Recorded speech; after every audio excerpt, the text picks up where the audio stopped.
Assalamualaikum warahmatullahi wabarakatuh. Perkenalkan, nama saya Siana Zahra Rilka dari kelas manajemen 23A dengan NPM 2341192.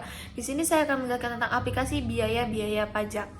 A. Kerugian bahan baku perpajakan. Hasil analisis yang utama adalah bahwa pajak menempatkan sebuah ruang antara harga yang dibayarkan pembeli dan harga yang diterima penjual.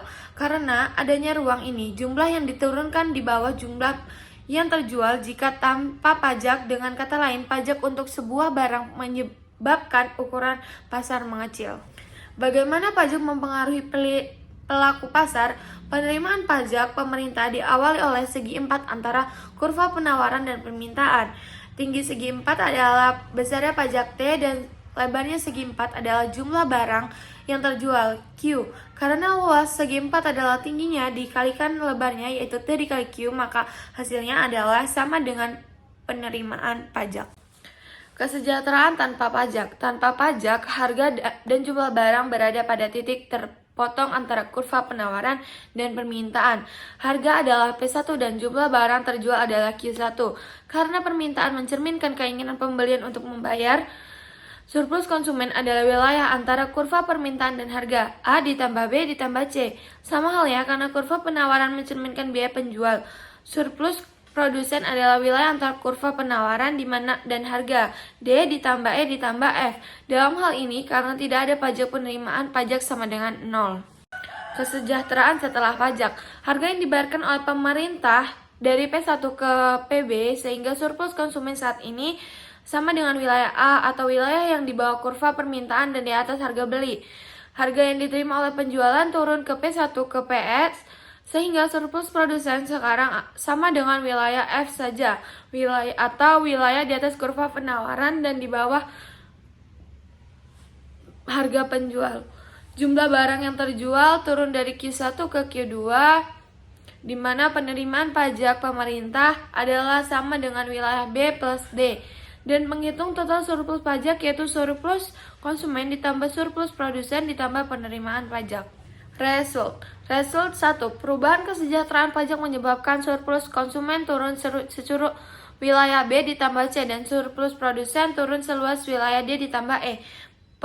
Penerimaan pajak mengenai luas wilayah B ditambah D. Tidak mengharapkan apabila pajak merugikan pembeli dan penjual, namun menguntungkan pembeli.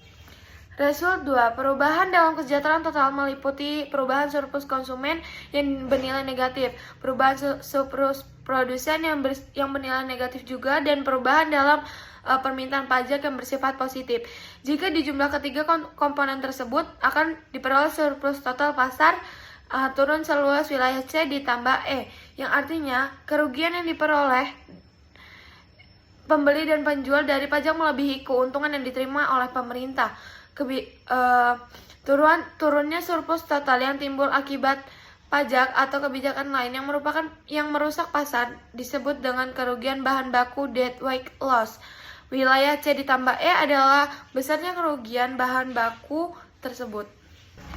Kerugian bahan baku dan keuntungan dari perdagangan. Pajak menyebabkan kerugian beban baku perpajakan menghalangi pembelian dan penjualan realisasikan keuntungan dari perdagangan. Seperti terlihat dalam contoh Geo dan Jen.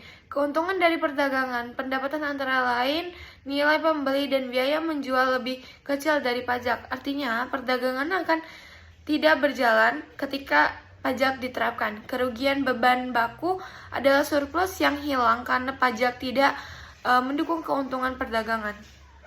Faktor-faktor penentu kerugian beban baku. Pada panel A, kurva menawarkan realitis inelstasis. Jumlah penawaran bereaksi hanya sedikit terhadap perubahan harga. Pada panel B, kurva penawaran elastis. Jumlah penawaran bereaksi secara substansial terhadap perubahan harga. Pada panel C, pemerintah relatif inelastasi dan kerugian bahan baku. Pada panel D, kurva permintaan lebih elastis dan kerugian beban baku akibat pajak lebih besar. C. Kerugian beban baku dan pendapatan pajak ketika pajak berubah. Dampak dari pajak yang kecil, sedang, atau besar nilainya dengan menjaga kurva permintaan dan penawaran tetap konstan. Kerugian beban baku Berkurangnya surplus total karena pajak mengurangi ukuran pasar di bawah nilai optimum saat dengan luas wilayah segitiga antara kurva penawaran dan permintaan, di mana untuk pajak yang nilainya kecil seperti panel A, luas wilayah segitiga kerugian bahan baku cukup kecil. Namun, seiring meningkatnya pajak pada panel B dan C, kerugian beban baku juga menjadi semakin besar. Oke, itu saja yang dapat saya sampaikan. Saya akhiri. Wassalamualaikum warahmatullahi wabarakatuh.